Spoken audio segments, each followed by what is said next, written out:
श्रील प्रभुपाद की जय, गुरु गौरांग की जय। कल के हम सत्र में हमने सुना था कि किस प्रकार से चैतन्य महाप्रभु श्रीरंगम पहुंचते हैं।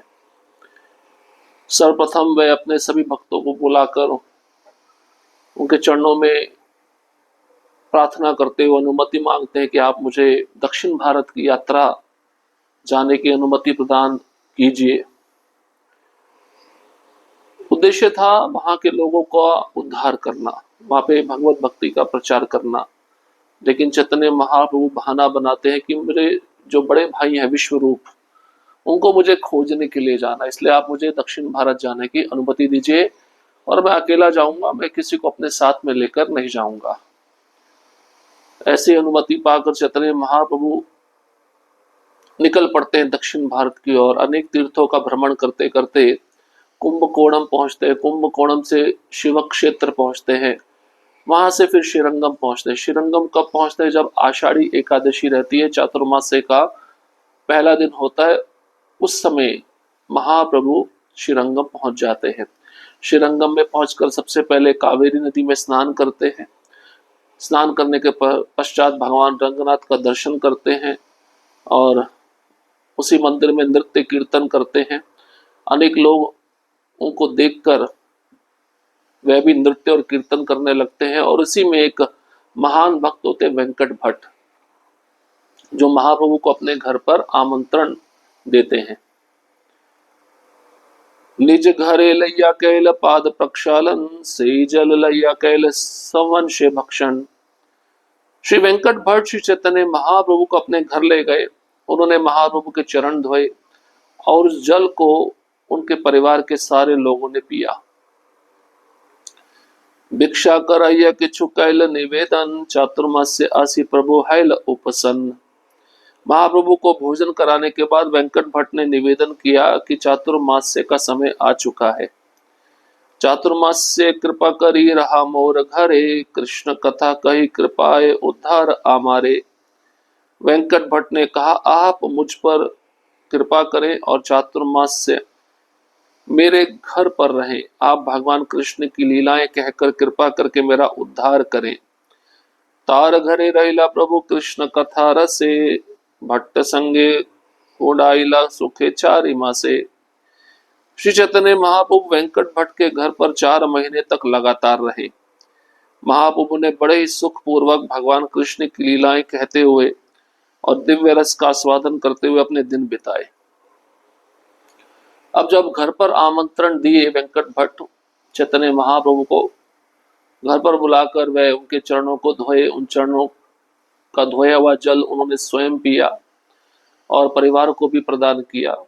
इसके पश्चात वेंकट भट्ट निवेदन करते हैं, चातुर्मास्य प्रारंभ हो चुका है, आप मेरे घर पे रहिए और उस चातुर्मास्य में आप कृष्ण की लीलाओं का गान करिए, आस्वादन करिए, आप मुझे भी सुनाइए, आप स्वयं भी उन लीलाओं का आस्वादन करिए।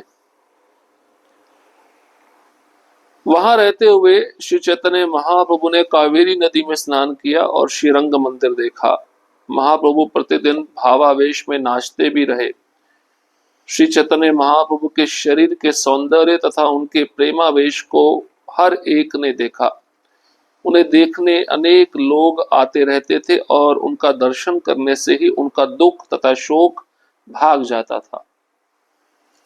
विभिन्न देशों से लाखों लोग महाप्रभु का दर्शन करने आए और उन्हें देखने के बाद उन्होंने हरे कृष्ण महामंत्र का कीर्तन किया। कृष्ण नाम बिना केह नाही कहे आर, सभी कृष्ण भक्त हैला लोके चमत्कार। वे केवल हरे कृष्ण महामंत्र का कीर्तन करने लगे और सबके सब भगवान कृष्ण के भक्त बन गए। इस तरह सारी जनता आश्चर्यचकित थी। श्रीरंग क्षेत्र में रहने वाले सारे वैष्णव ब्राह्मणों ने महाप्रभु को एक एक दिन अपने अपने घरों में आमंत्रित किया। यद्यपि प्रतिदिन विभिन्न ब्राह्मण महाप्रभु को आमंत्रित करते रहते, किंतु कुछ को भोजन कराने का अवसर नहीं मिल पाया क्योंकि चातुर्मास्य की अवधि बीत गई। अब चैतन्य महाप्रभु जब श्रीरंगम में रहने लगे तो रोज कावेरी नदी में स्नान करते थे, भगवान रंगनाथ जी का दर्शन करने जाते थे। प्रतिदिन रोज महाप्रभु उसी मंदिर में भावावेश में होकर नाचते थे। और महाप्रभु के शरीर का जो सौंदर्य था और उनका जो प्रेमावेश था उसको देखकर सभी लोग आश्चर्यचकित हो जाते थे। तो महाप्रभु को देखने के लिए अनेक लोग आते रहते थे और उनका दर्शन करने में ही उन सब लोगों का दुख और शोक खत्म हो जाता था।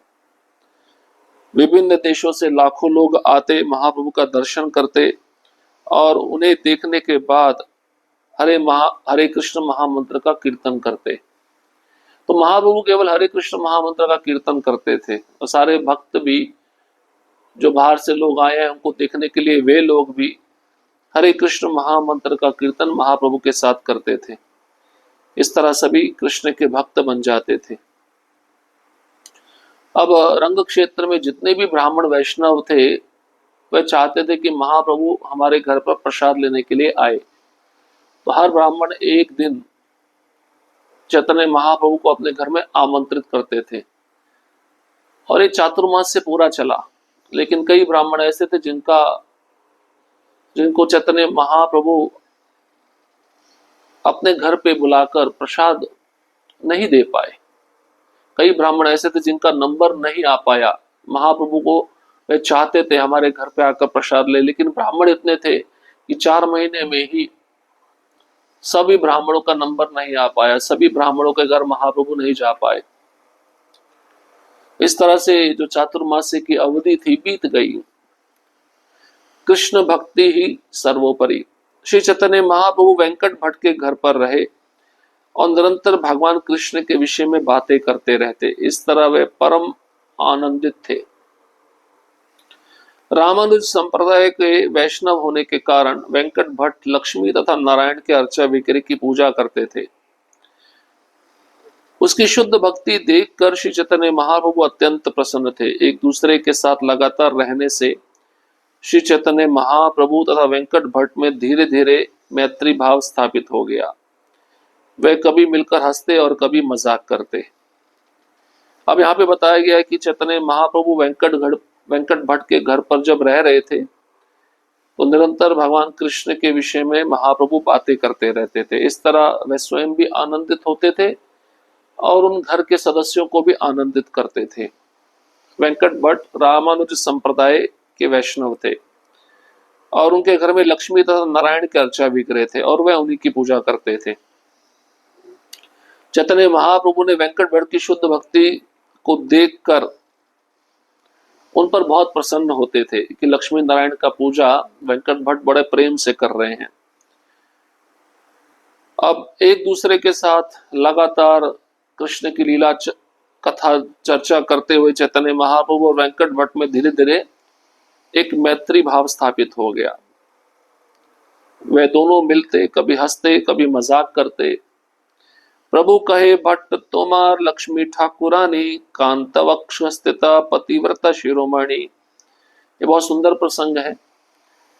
मध्य लीला के 9वें अध्याय के 11वें श्लोक से प्रसंग प्रारंभ होता है। श्री चैतन्य महाप्रभु ने वेंकट भट्ट से कहा, तुम्हारी आराध्य देवी लक्ष्मी सदैव नारायण के वक्ष स्थल पर विराजमान रहती है और वह निश्चय ही सृष्टि की सबसे अधिक पतिव्रता स्त्री है।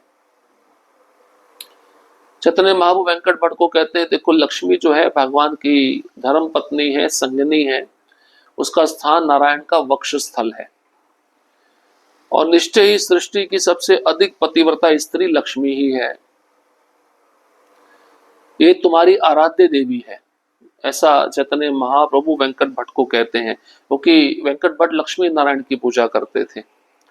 आमार ठाकुर कृष्ण गोप गोचारक साध्वी हैया के ने चाहे तहार संगम। किंतु मेरे स्वामी तो ग्वाल बाल श्री कृष्ण हैं जो गायों को चराने में लगे रहते हैं। ऐसा क्यों है कि लक्ष्मी ऐसी पतिव्रता स्त्री होते हुए भी मेरे प्रभु का साथ चाहती है। अब चैतन्य महाप्रभु अपने इष्ट के बारे में बताते, वे कहते हैं मेरे इष्ट तो, मेरे स्वामी तो ग्वाल बाल श्री कृष्ण है जो गैया चराते हैं, और ऐसा क्यों है कि तुम्हारी जो लक्ष्मी है वो पतिव्रता स्त्री है, नारायण की बहुत सेवा करती है, लेकिन मेरे प्रभु का साथ चाहती है, मेरे प्रभु का संग चाहती है, कृष्ण के साथ रहना चाहती है नारायण को छोड़कर, ऐसा क्यों है। एई लागी सुख भोग छाड़ी चिर काल, व्रत नियम करी तप करिला अपार।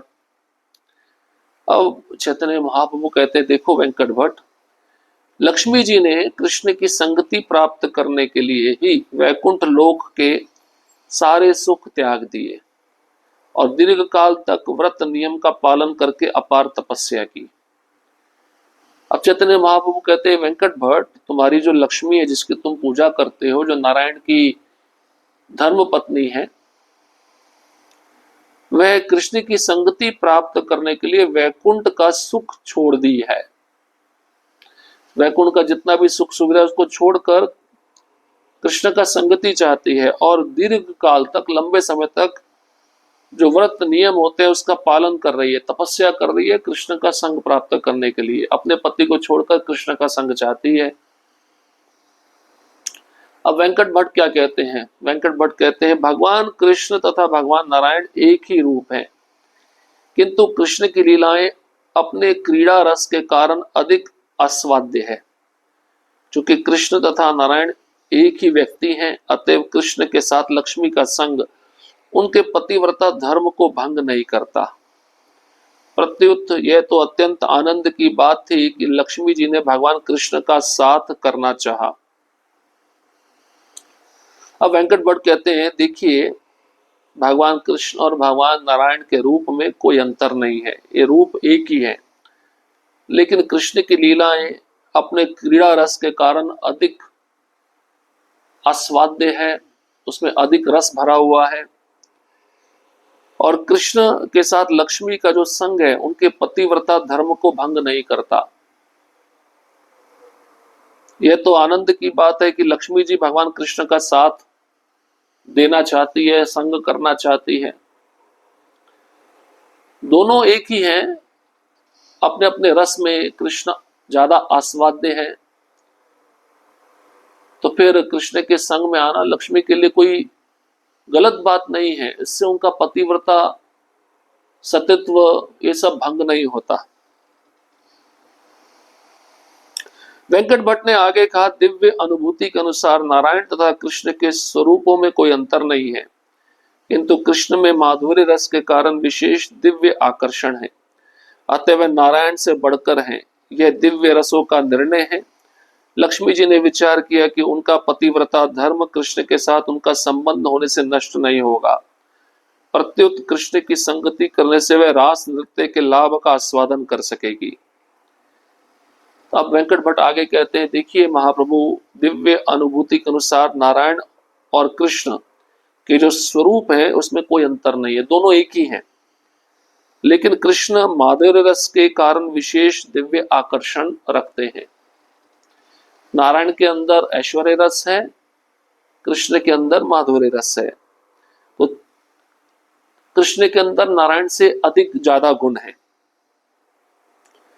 इसलिए कृष्ण नारायण से बढ़कर है।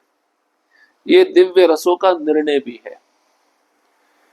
तो लक्ष्मी जी विचार करती हैं कि उनका पतिव्रता धर्म कृष्ण के साथ रहने से, कृष्ण के साथ संबंध बनाने से नष्ट नहीं होगा। इससे लक्ष्मी जी कृष्ण का संगति प्राप्त करके रास नृत्य के लाभ का आस्वादन कर सकेगी। तो वास्तव में लक्ष्मी जी रास लीला में प्रवेश करना चाहती हैं, उस रस का आस्वादन करना चाहती है जिस रस का आस्वादन नारायण भी नहीं कर पाते। तो लक्ष्मी जी उस रस को आस्वादन करके अपने को बड़ा भाग्यशाली समझती है। इससे उसका पतिव्रता धर्म नष्ट नहीं होगा, उसका पतिव्रता धर्म संकट में नहीं आएगा। वेंकट भट्ट ने आगे बतलाया, माता लक्ष्मी दिव्य आनंद की भोक्ता भी है, अतः यदि उन्होंने कृष्ण के साथ आनंद करना चाहा तो इसमें कौन सा दोष है? आप इसका मजाक क्यों उड़ा रहे हैं? श्री चैतन्य महाप्रभु ने उत्तर दिया, मुझे पता है कि लक्ष्मी जी में कोई दोष नहीं है, फिर भी वह रास नृत्य में प्रविष्ट नहीं हो पाई। प्रामाणिक शास्त्रों से हम ऐसा सुनते हैं, जब भगवान श्री कृष्ण रास लीला में गोपियों के साथ नृत्य कर रहे थे, तब उन्होंने गोपियों को अपनी बाहों में भरकर उनका आलिंगन किया। यह दिव्य कृपा लक्ष्मी या वैकुंठ की अन्य प्रेयसियों को प्राप्त नहीं हो पाई। ना ही स्वर्गलोक की सर्वश्रेष्ठ सुंदरियों ने, जिनकी शारीरिक कांति तथा सुगंध कमल पुष्प जैसी होती है, कभी इसकी कल्पना की। तो भला संसारी स्त्रियों के विषय में क्या कहा जाए, चाहे वह भौतिक अनुमान से कितनी ही सुंदर क्यों ना हो। अब वेंकट भट्ट आगे कहते हैं, महाप्रभु माता लक्ष्मी दिव्य आनंद की भोक्ता है, यदि कृष्ण के साथ वह आनंद लेना चाहती है तो उसमें कौन सा दोष है, आप इसका मजाक मत उड़ाइए। चैतन्य महाप्रभु कहते हैं, मैं मजाक नहीं उड़ा रहा हूं, मुझे पता है लक्ष्मी जी में कोई दोष नहीं है, फिर भी रास नृत्य में वे प्रवेश नहीं कर पाई। प्रामाणिक शास्त्रों से हम ऐसा सुनते हैं, महाप्रभु कह रहे प्रामाणिक शास्त्रों से मैंने सुना है, जब भगवान कृष्ण गोपियों के साथ रास लीला कर रहे थे तब उन्होंने गोपियों को अपनी बाहों में लिया, उनके साथ नृत्य किया, उनको आलिंगन दिया। तो ये कृपा लक्ष्मी वैकुंठ के अन्य प्रेसियों को प्राप्त नहीं हो पाई। अब ना ही स्वर्गलोक की सर्वश्रेष्ठ सुंदरियों को ये सौभाग्य प्राप्त हो पाया रासलीला में प्रवेश करना, जिनकी शारीरिक कांति तथा सुगंध कमल पुष्प जैसी होती है। तो भला संसारी स्त्रियों के बारे में मैं क्या कहूं, चाहे वह भौतिक अनुमान से कितनी सुंदर क्यों ना हो। तो रासलीला में खाली गोपियों को प्रवेश मिला, न लक्ष्मी को, न लक्ष्मी की अन्य प्रेसियों को, ना स्वर्गलोक की अप्सराओं को, सुंदरियों को, और ना ही पृथ्वी पर रहने वाली संसारी स्त्रियों को। तो रासलीला कितनी दिव्य लीला है, इसमें तो केवल गोपियां ही प्रवेश कर पाई, आपकी लक्ष्मी तो प्रवेश नहीं कर पाई। अब इसके विषय में वेंकट भट्ट क्या उत्तर देते हैं, इसको हम अगले सत्र में सुनेंगे। हरे कृष्णा कृष्ण कृष्णा हरे हरे, हरे राम राम राम हरे हरे। श्रील प्रभुपाद की जय, गुरु गौरांग की जय।